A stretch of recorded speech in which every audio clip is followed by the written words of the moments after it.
విద్యార్థులకు శుభోదయం. ఈ వీడియోలో 8వ తరగతి 8వ పాఠం తెలుగు వాచకంలో చిన్నప్పుడే అనే పాఠం యొక్క స్వీయ రచన, సృజనాత్మకత, ప్రశ్నలు, జవాబులు, పదజాలం, భాషాంశాల గురించి మనం నేర్చుకోబోతున్నాం. మొదటిగా స్వీయ రచన, ప్రశ్నలు, జవాబులు. 4 మార్కుల ప్రశ్నలు.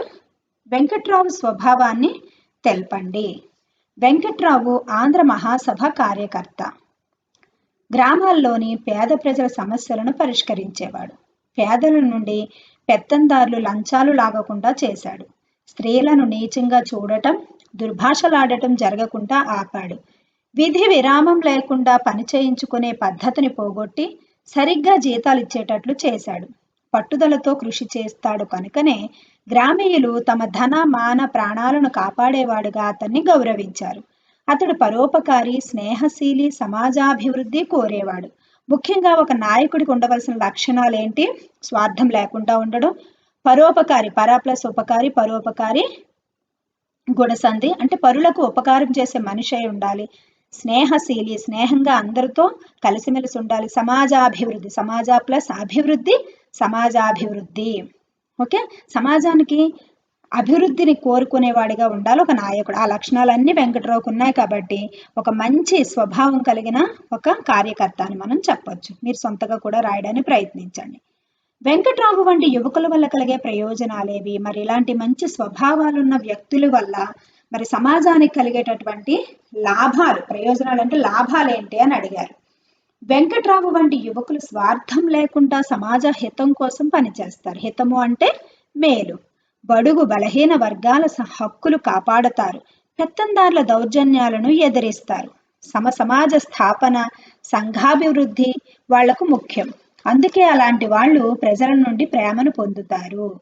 వెంకట్రావుతో నేటి యువతను పరిశీలించి పోల్చండి. యువత అంటే యూత్. ఇప్పుడు ప్రస్తుతం మన యవ్వనస్తులు యొక్క స్వభావాన్ని వెంకట్రావు స్వభావంతో పోల్చి చెప్పమని చెప్తున్నారు. నేటి యువతలో సహనం ఉండదు.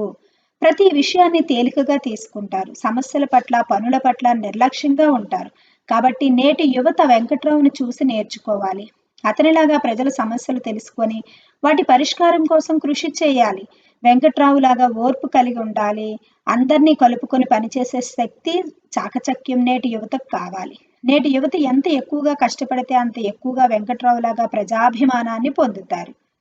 అంటే ఏంటి? నేటి యువతలో మరి బాధ్యత లేదని మనం చెప్పలేము. ఇప్పుడు ఈ సమాజంలో, ఈ జనరేషన్లో ఉన్న యూత్ కూడా చాలా బాధ్యతగా ఉండే వాళ్ళు ఉన్నారు. కాకపోతే సుఖంగా పెంచడం వల్ల, తల్లిదండ్రులు చాలా గారాబం చేస్తూ సుఖవంతమైన జీవితాన్ని వాళ్ళకి అలవాటు చేయడం వల్ల వాళ్ళకి బాధ్యతలు అనేవి రావటం లేదని మనం చెప్పవచ్చు. పిల్లలతో తప్పు కాదు, పెద్దల పెంపకంలోనే తప్పు ఉందని మనం అనొచ్చు. ఎందుకంటే వాళ్ళకి సమస్యలు ఏ విధంగా తట్టుకోవాలో, కష్టాలు ఏ విధంగా ఎదిరించాలో వాళ్ళకి తెలియాలి. అంటే కష్టాల్లో వాళ్ళు బ్రతకాలి, కష్టం గురించి కూడా వాళ్ళకి తెలియాలి. అప్పుడు వాళ్ళు నిస్వార్థంగా ఎదుటి వాళ్ళకి సేవ చేసే స్వభావం అనేది వాళ్ళకి అలవాటు అవుతుంది. మనం ఈరోజు స్వార్థరహితంగా, ధైర్యంగా, పట్టుదలతో పనిచేస్తే మన సంతానమంతా హాయిగా బతుకుతారు అని ఒక నాయకుడు ఎందుకని ఉంటాడు? గ్రామంలోని పెత్తందారుల అన్యాయాలను ధైర్యంగా ఎదిరించి స్వార్థం లేకుండా పట్టుదలతో కష్టించి పనిచేయాలి.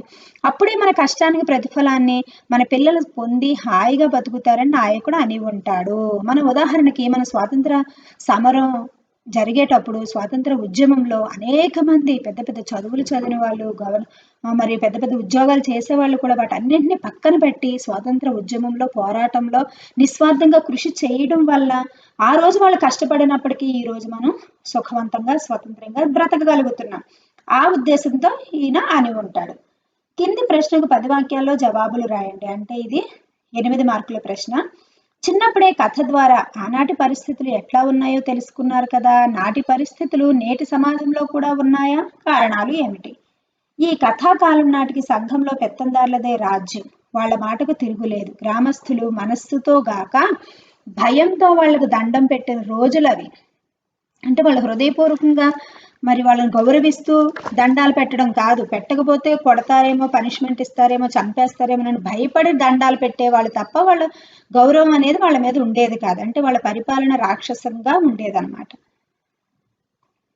కూలీ చాలినా చాలకున్నా అడగడానికి లేదు. స్త్రీలను నీచంగా చూసేవారు. శిక్షలు చాలా కఠినంగా విధించేవారు. ఆంధ్ర మహాసభ కార్యకర్తలు ప్రజల హక్కుల కోసం పోరాడేవారు. 10 ఏండ్ల వయసు పిల్లలు కూడా కార్యకర్తలు తమను బతికించేటందుకు వచ్చిన వాళ్ళుగా ఆరాధించేవాళ్ళు. అంటే ఏంటి? 10 సంవత్సరాల పిల్లలకి కూడా వాళ్ళకి స్వాతంత్రం లేదని, వాళ్ళ తల్లిదండ్రులు కష్టాలు పడుతున్నారని, వాళ్ళ బ్రతుకులు ఎంత దౌర్భాగ్యంగా ఉన్నాయో వాళ్ళ కళ్ళ కట్టినట్లు వాళ్ళకి అర్థమైంది. అందుకే మన బాగు కోరి వీళ్ళు మనల్ని బ్రతికించడానికే వచ్చారని ఆ నాయకులను వాళ్ళు ఆరాధించారు. నేడు పరిస్థితులలో మార్పులు వచ్చాయి. నాటిలాగా నిరక్షరాస్యులు ఎక్కువగా లేరు. కూలీ నాలీ చేసేవాళ్ళు కూడా విద్యావంతులు అవుతున్నారు. దోపిడీ అరికట్టబడింది. అక్కడక్కడ వెట్టి చాకిరీ వంటివి ఉన్నా లెక్కించదగినంతగా లేవు. ప్రజల్లో చైతన్యం వచ్చి సంఘాలుగా ఏర్పడి పోరాడి కూలీ రేట్లు మార్చుకుంటున్నారు. పట్టుదల ధైర్యంతో పనిచేసి కావలసినవి సాధించుకుంటున్నారు. మరి అప్పుడు అలా పడున్నారు అంటే ఏంటి? అప్పుడు తెలంగాణ నిజాం ప్రభుత్వంలో అందరినీ చదువుకొనిచ్చేవాళ్ళు కాదు. చదువు అనేది అందరికీ కాదు. చదువు ఉంటేనే సమాజ స్థితిగతులు మారుతాయని స్పష్టంగా మనకు తెలుసు. కాబట్టి ఇప్పుడు అందరూ చదువుకుంటున్నారు కాబట్టి చైతన్యం వచ్చింది. హక్కుల కోసం ఏ విధంగా పోరాటం చేయాలో అందరికీ కూడా తెలుస్తుంది కాబట్టి వాళ్ళ హక్కుల్ని సాధించుకుంటున్నారు. కాబట్టి అప్పటికి ఇప్పటికీ మార్పు అనేది ఉందని మీరు చెప్పచ్చు. సృజనాత్మకత ప్రశంస. కింది అంశాల గురించి సృజనాత్మకంగా రాయండి. ఈ పాఠం ఆధారంగా చేసుకుని మీ అనుభవాలతో ఒక చిన్న కథ రాయండి. అంటే మన కళ్ళ ముందు సమాజంలో మరి మనం చూస్తూ ఉన్నాడు, మీ గ్రామంలో కానీ మీ నాయనమ్మ అమ్మమ్మల్ని ఇలాంటి వాళ్ళని అడిగితే ఆ గ్రామంలో పెద్ద మనుషులు మంచి పనులు చేసిన వాళ్ళ విషయాలు వాళ్ళు చెప్తారు. అలా కాకపోయినా మన కళ్ళ ముందు కూడా ఎంతో మంది మనకు కనిపిస్తూ ఉంటారు. వాళ్ళ కోసం ఏమీ లేకుండా వాళ్ళకున్న డబ్బుని ఇల్లుని అనాథాశ్రమాలకో లేదంటే మరి పేద పిల్లలకో ఏదో ఒక సహాయం చేస్తూ వృద్ధాశ్రమానికో లేదంటే వాళ్ళే స్థాపించి వాళ్ళ జీతం వాళ్ళ ఆస్తులు ఖర్చు పెట్టే వాళ్ళు చాలా మంది ఉంటారు, నిస్వార్థంగా సేవ చేసేవాళ్ళు. అటువంటి వాళ్ళ కథను మీరు ఏదైనా మీరు సొంత మాటల్లో రాయడానికి ప్రయత్నించండి. లేని వాళ్ళు ఇక్కడిది చదివి మరి దీన్ని మళ్ళీ మీ సొంత మాటల్లో రాయడానికి కూడా ప్రయత్నించండి. వెంకట్రావు వలె గ్రామం బాగు కోసం పాటుపడుతున్న వాళ్ళు నేడు కూడా ఉంటారు. అటువంటి వారి సేవలను ప్రశంసిస్తూ ఒక అభినందన పత్రం రాయండి. అభినందన పత్రము అంటే అప్రిసియేషన్, అభినందిస్తూ ఒక మనిషి చేసిన గొప్ప పనులను అభినందిస్తూ మనం అభినందన పత్రం రాయడం. పత్రం అంటే ఇలా రాయాలి. అభినందన వ్యాసం రాయండి అంటే ఇలా పారాగ్రాఫ్స్తో రాయాలి. వ్యాసానికి పత్రానికి తేడా తెలియాలి మీకు. క్రియేటివిటీ ఆన్సర్లో కరపత్రం, అభినందన పత్రం ఇలాంటివన్నీ మీకు వస్తూ ఉంటాయి. మరి దాని ప్రొఫార్మా ఎలా ఉంటుంది చూసుకోవాలి. ఏ వ్యక్తి అయితే పొగుడుతున్నారో వాళ్ళని ఇక్కడ రాయాలి. వాళ్ళు చేసిన విషయాలు వాళ్ళని గురించి పొగుడుతూ రాసి హృదయపూర్వకంగా మిమ్మల్ని అభినందిస్తున్నామని చివరికి రాసి మీ అభిమాని మీ పేరో లేదో అంటే మీ అభిమానులు విద్యార్థి సంగమనం ఏదో రాసి చివరిగా ఇక్కడ ముగించాల్సి వస్తుంది. తర్వాత పదజాల వినియోగం. కింది వాక్యంలో గీత గీసిన పదాలకు అర్థాలు తెలుసుకుని రాయండి. దండం నమస్కారం. అవ్యాజము సహజమైన లేదు అంటే కపటం లేని. రకం అంటే పన్ను ట్యాక్స్. మిరం కారం. ఎరుక తెలియడం. మీకు గవర్నమెంట్ పేపర్లో ఇలా ఒక వాక్యం ఇచ్చి ఒక పదానికి గీత గీస్తారా, ఆ పదానికి మీరు కింద అర్థాన్ని రాయాల్సి ఉంటుంది. ఒక్కొక్కసారి ఆ పదానికి మీకు అర్థం తెలియకపోయినప్పటికీ ఆ వాక్యాన్ని మీరు చదివినప్పుడు ఆ సందర్భాన్ని బట్టి మీరు దీనికి పలానా అర్థం అని కూడా మీరు సొంతగా రాయొచ్చు. ఆ విధంగా కూడా మీరు ఇవి చదువుకొని అర్థం చేసుకోండి. కింది వాక్యాల్లో గీత గీసిన పదాలకు అదే అర్థం వచ్చి మరి 2 పదాలను రాయండి. ఒక పదానికి అదే అర్థం వచ్చే పదాలను ఏమంటాం మనం? పర్యాయ పదాలు అంటాం. ఒక పదానికి అనేక అంటే నానా అంటే అనేక అర్థాలు వచ్చే పదాన్ని నానార్థం అంటాం. దండం నమస్కారం, అంజలి. విలువ వెల, ధర. కుప్పలు గుంపులు, రాసులు. అధ్వాన్నం హీనము, నీచము. గభాలున హఠాత్తుగా ఉన్నట్లుండి. వెండి రజితము, రౌప్యము. కింది వాక్యాల్లో గీత గీసిన పదాలకు పాఠం ఆధారంగా ప్రకృతి పదాలు రాయండి. ప్రకృతి పదాలు ఇస్తే వికృతులు రాయాలి. వికృతి పదాలు ఇస్తే మీరు ప్రకృతి పదాలు రాయాలి. ఇక్కడ మీకు వికృతి పదాలు ఇచ్చాడు, ప్రకృతి పదాలు రాయమన్నాడు. మొగం ముఖం. సంతసం సంతోషం. సుఖం సుఖం. ఇక్కడ కాలో మార్పు వచ్చింది చూడండి. గారవం గౌరవం. భాషను గురించి తెలుసుకుందాం. ఈ పట్టికలోని ఖాళీలను పూరించండి. సమాస పదం, విగ్రహవాక్యం, సమాసం పేరు. రాజకాంక్ష. మొదటి పదం రాజ్యం అయితే రెండవ పదం కాంక్ష. సమాసంలో మొదటి పదాన్ని పూర్వపదం, రెండవ పదాన్ని ఉత్తర పదం అంటాం మనకు తెలుసు.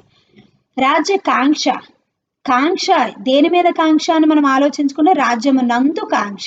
ఇక్కడ నందు నందు అనేది మనకి సప్తమి విభక్తి ప్రత్యయం అందు నా.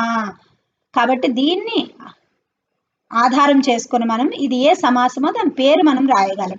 రాజ్యము నందు కాంక్ష అందు నా సప్తమి విభక్తి తత్పురుష కదా, సప్తమి విభక్తి ప్రత్యయాలు కాబట్టి అందు వచ్చింది కాబట్టి ఇది ఖచ్చితంగా సప్తమి తత్పురుష సమాసం అని మీరు రాస్తారు. మరి తత్పురుష సమాసాలు అన్నీ కూడా ఉత్తర పద ప్రాధాన్యం కలిగి ఏర్పడతాయి. అంటే రాజ్యము కాంక్ష, రెండో పదం ఉత్తర పదం కాంక్ష. ఆ కాంక్ష దేని మీద, ఆ కోరిక కాంక్ష దేని మీద అంటే రాజ్యం మీద. అంటే ఉత్తర పద ప్రాధాన్యత కలిగి ఏర్పడేవి తత్పురుష సమాసాలు, అది గుర్తుపెట్టుకోవాలి. విజయ గర్వం, విజయము గర్వము, విజయము వలన గర్వము, వలన కంటే పట్టి పంచమి విభక్తి ప్రత్యయాలు. వలనాన్ని ఆధారం చేసుకొని పంచమి తత్పురుష సమాసం అని మనం సమాసానికి పేరును రాయగలుగుతున్నాం. అష్ట దిక్కులు, అష్ట సంఖ్య గల దిక్కులు. మొదటి పదం అష్ట సంఖ్యావాచకంగా ఉంది. మొదటి పదం సంఖ్యావాచకంగా కలిగిన సమాసం ద్విగు సమాసం. బలరామకృష్ణుడు, బలరాముడును కృష్ణుడును అంటే రెండు నామవాచక పదాలు ఒకే పదంలో ఉన్నాయి చూడండి. బలరాముడును కృష్ణుడును అంటే రెండు నామవాచక పదాలు, లేదు అంటే అంతకన్నా ఎక్కువ నామవాచక పదాలు కలిగిన సమాసం ద్వంద్వ బహుద్వంద్వ సమాసం అని అంటారు. రామ లక్ష్మణ భరత శత్రుఘ్నులు అన్ని నామవాచక పదాలే, అది రెండు కన్నా ఎక్కువ ఉన్నాయి కాబట్టి బహుద్వంద్వ సమాసం. ఇక్కడ రెండు పదాలే ఉన్నాయి కాబట్టి ద్వంద్వ. ద్వంద్వం అంటే రెండు. ప్రజల భాష, ప్రజల యొక్క భాష. యొక్క కీ కు యొక్క లో లోపల షష్ఠి విభక్తి ప్రత్యయాలు కాబట్టి ఇది షష్ఠి తత్పురుష సమాసం. మీకు విభక్తి ప్రత్యయాలు వస్తేనే మీరు తత్పురుష సమాసాలు రాయగలుగుతారు. కాబట్టి ఖచ్చితంగా విభక్తులు మీరు నేర్చుకోవాలి. అక్రమము క్రమము కానిది, అసత్యం అసాధ్యం ఇలాంటివి. అక్రమము క్రమము కానిది అంటే క్రమము అక్రమము ఆపోజిట్ వర్డ్ అంటే వ్యతిరేక అర్థంతో వచ్చే పదాలు వస్తే నై తత్పురుష సమాసం, మీకు తెలుసు. కింది వాటిని చదవండి. ఇక్కడ మీకు కొత్తగా ఆమ్రేడిత సంధిని ఇంట్రడ్యూస్ చేయడం జరిగింది. ఆమ్రేడితము అంటే వచ్చిన పదమే మళ్ళీ వస్తే, ఇప్పుడు ఔరా ఉంది మళ్ళీ ఔరా ఉంది అంటే ఔరా అనే పదం మళ్ళీ వచ్చింది, ఇలా రెండవసారి రావడాన్ని ఆమ్రేడితము అంటాం. ఔరా ప్లస్ ఔరా, ఔరౌరా ఇలా రెండవసారి వస్తే అది ఆమ్రేడితం. కాబట్టి ఆ ఆమ్రేడితానికి మొదటి పదం చివర అచ్చుంటే అచ్చుకి ఆమ్రేడితం పరమైతే సంధి జరుగును. అచ్చునికి ఆమ్రేడితం పరమైతే సంధి తరచుగాను. పరమవడం అంటే ఇలా ఎదురుగా రావడం. అంటే అక్కడ ముందు పదం ఏమవ్వాలి, చివరి అచ్చు మన చివరిది అచ్చు రావాలి. ఔరా అన్నప్పుడు రా ఉంది అంటే ఇర్రు ప్లస్ ఆ, తలకట్టు ఉందంటే ఆ అంటే చివరి వర్ణం ఏది అక్కడ ఆ, తలకట్టు ఆ అంటే అచ్చుకి ఆమ్రేడితం పరమైంది, అది ఆమ్రేడిత సంధి. ఈ ఎగ్జాంపుల్స్ చూసుకోండి. వివరణ కూడా ఇక్కడ ఉంది, మీరు చదవండి. అప్పుడు ప్లస్ అప్పుడు, అప్పుడప్పుడు, ఏమి ప్లస్ ఏమి ఏమేమి, ఊరు ప్లస్ ఊరు ఊరూరు, ఇంట ప్లస్ ఇంట ఇంటింట, ఓరి ప్లస్ ఓరి ఓరరి. ఇక్కడ మీరు బాగా గమనించినట్లయితే వచ్చిన పదమే మళ్ళీ రావడం ఆమ్రేడితం అన్నాం, ఇది తెలుగు సంధి. ఓకే, వచ్చిన పదం రెండవసారి రావడం, ఈ రెండవసారి వచ్చింది ఆమ్రేడితం అవుతుంది, గుర్తుపెట్టుకోండి. మరి సూత్రం ఏంటి, అచ్చునకు ఆమ్రేడితం పరమైతే సంధి తరచుగా నాకు అంటే ఆమ్రేడితం పరమైతే అంటే ఇలా ఆమ్రేడితం రెండో పదంలో ఎదురుగా రావాలి. దేనికి, అచ్చుకి. అంటే అప్పుడు అన్నప్పుడు మీకు ఇక్కడ అచ్చు రావాలి. ఇడ్ ప్లస్ ఊ ఉంది ఇక్కడ చూడండి, ఊ ప్లస్ మళ్ళీ తలకట్టు ఆ, అచ్చు ఉంది, అచ్చుకి ఆమ్రేడితం పరమైంది. అయ్యిందా లేదా? మళ్ళీ ఇక్కడ ఏమి ప్లస్ ఏమి చూడండి, ఏమి అంటే ఇమ్ము ప్లస్ ఈ, మీ ఉంది అంటే అచ్చులు ఏవి స్వతహాగా ఏర్పడవు, సారీ హల్లులు ఏవి స్వతహాగా ఏర్పడవు, అచ్చుల సహాయంతోనే హల్లులు ఏర్పడతాయని మీకు తెలుసు. కాబట్టి ఇక్కడ గుడి లేకపోతే దీని రూపం ఇమ్మ, ఇమ్ము ప్లస్ ఈ కలిస్తేనే మీ అయింది కదా, మీకు తెలుస్తుంది. అంటే ఇక్కడ చివరి రూపం ఈ ఉందని మనకు తెలుసు. అచ్చునకు ఆమ్రేడితం పరమైతే, ఆమ్రేడితం అంటే ఏది, వచ్చిన పదమే మళ్ళీ వస్తే రెండోసారి వచ్చింది ఆమ్రేడితం అవుతుంది. ఈ రెండోసారి వచ్చింది ఆమ్రేడితం అని మనం ఇందాక చూసుకున్నాం. మరి సూత్ర ప్రకారం వచ్చిందా లేదా, అచ్చునకు అంటే ఈ, మీలో ఈ ఉంది, అచ్చునకు ఆమ్రేడితం పరమైతే, పరం అంటే ఎదురుగా రావడం, ప్లస్ తర్వాత ఎదురుగా రావడమే పరమవడం, పరమైడిత సంధి తరచుగాను, ఇది ఆమ్రేడిత సంధి. గుర్తుపెట్టుకోండి. ఈ ఉదాహరణలు బాగా చూడండి. ఆమ్రేడిత ద్విరుక్త టకార దేశ సంధి అని కూడా అంటూ ఉంటారు. దానికి కడ, కొన, తుద, చివర అంటే టకారాలు వస్తాయి. అది కూడా ఇప్పుడు చూద్దాం. ద్విరుక్త టకార సంధి అది కూడా మీకు ఇంట్రడ్యూస్ చేశారు ఇక్కడ. కింది పదాలు గమనించండి. పగలు ప్లస్ పగలు పట్టపగలు, చివర ప్లస్ చివర చిట్ట చివర ఇలా వచ్చాయి చూడండి. మరి టాకటావత్ ఎక్కడి నుంచి వచ్చింది? మొదటి పదంలోనూ లేదు, రెండో పదంలోనూ లేదు. మరి టాకత్ ఎలా వచ్చింది? ద్విత్వం. సూత్రం చూస్తే ఆమ్రేడుతో పరమైతే కడాదుల తొలి అచ్చు మీది అన్ని అక్షరాలకు ద్విరుక్త టకారము వస్తుంది. ఆమ్రేడుతం పరమైతే అంటే పగలు ప్లస్ పగలు వచ్చింది కదా, పరమవడం అంటే ఇది ఎదురుగా రావడం, రెండో పదం. ఆమ్రేడుతం పరమైతే ఈ ముందు ఉన్నటువంటి పగలు 3 అక్షరాలు ఉన్నాయి కదా, 3 అక్షరాలున్నా 2 అక్షరాలున్నా ఈ ఎన్ని అక్షరాలు ఉంటే అన్నీ తొలగిపోతాయి. మొట్టమొదటి ఉన్న అక్షరం మాత్రమే మిగిలి పక్కనున్న అక్షరాలు పోయి ఆ ప్లేస్లో టాకిటావత్తు వస్తుంది. అది గుర్తుపెట్టుకోండి. ఆమ్రేడుతం పరమైతే కురు, చిరు, కడు, నడు, నిడు ఈ శబ్దములకు రడలకు అచ్చు పరమైనప్పుడు ద్విరుక్త టకారం. ఇది కూడా సూత్రం ఉంది. మీరు రెండిట్లో మీరు అర్థం చేసుకోండి. కురు, చిరు, కడు, నడు, నిడు శబ్దాలకు ఈ శబ్దాలు వస్తే రడలకు అచ్చు పరమైనప్పుడు ఈ ఈ రడలకు అచ్చు పరమైనప్పుడు ద్విరుక్త టకారం అగు. ఆ సూత్రం ప్రకారం చూసుకోకపోయినా అలా చూసుకుంటే మీకు కురు ప్లస్ ఉసురు కుట్టుసురు, కడు ప్లస్ ఎదుట కట్టెదుట అంటే ఈ ప్లేస్లో టాకటావత్తు వస్తుంది అనమాట. రడలకు ఈ బండీర డాలకు ఆమ్రేడుతం పరమైతే అచ్చు పరమైనప్పుడు ఈ టకారం వస్తుంది. ఇలా చూసుకుంటే ఈ ఎగ్జాంపుల్స్. తర్వాత ఈ ఆమ్రేడుతం పరమైతే కడాదులు తొలి అచ్చు మీద అన్ని అక్షరాలకు ద్విరుక్త టకారం వస్తుంది. ఇది ద్విరుక్త టకార సంధి. ఇది ఆమ్రేడుత ద్విరుక్త టకార సంధి. చూడండి. నడుమ ప్లస్ నడుమ నట్ట నడుమ అంటే డు మా వెళ్ళిపోయి ఇక్కడ చూడండి నడుమలో నా మాత్రమే ఉంది. డు మా ప్లేస్లో టాకటావత్తు వచ్చింది. చూడండి నట్ట నడుమ. కొన ప్లస్ కొన కొట్ట కొన అంటే ఇది ఈ ఫస్ట్ లెటర్ ఉంటుంది, పక్కన ఎన్ని అక్షరాలు ఉన్నా అవి తొలగిపోయి ఆ ప్లేసుల్లో కడాదులు మీద తొలి అచ్చు, ఈ తొలి అచ్చు ఉంటుంది, ఈ పక్కన ఉన్న అక్షరాలు వెళ్ళిపోయి ఈ రెండో పదం కలుస్తుంది. కడా ప్లస్ కడ కట్టకడ అలా చూసుకోండి. బయలు ప్లస్ బయలు బట్ట బయలు ఇలా ఈ ఎగ్జాంపుల్స్ చూసుకోండి. అంతా ప్లస్ అంతా అంతంత, తుదా ప్లస్ తుదా తుట్ట తుడ. చూడండి తూ ఒక్కటి ఉంది, దాని ప్లేస్లో టాకటావత్తు వచ్చింది. ఎన్ని ప్లస్ ఎన్ని ఎన్నెన్ని అలా మీరు చూసుకోండి. ఇది ప్రాజెక్ట్ వర్క్. మ్యాటర్ కావాలంటే చూసుకోండి, లేదంటే సొంతగా అమ్మమ్మ తాతయ్య నాయనమ్మలు చెప్పిన కథను విని మీరు సొంతగా నివేదిక రాయమని చెప్పారు. అలా రాయడానికి మీరు ప్రయత్నించండి.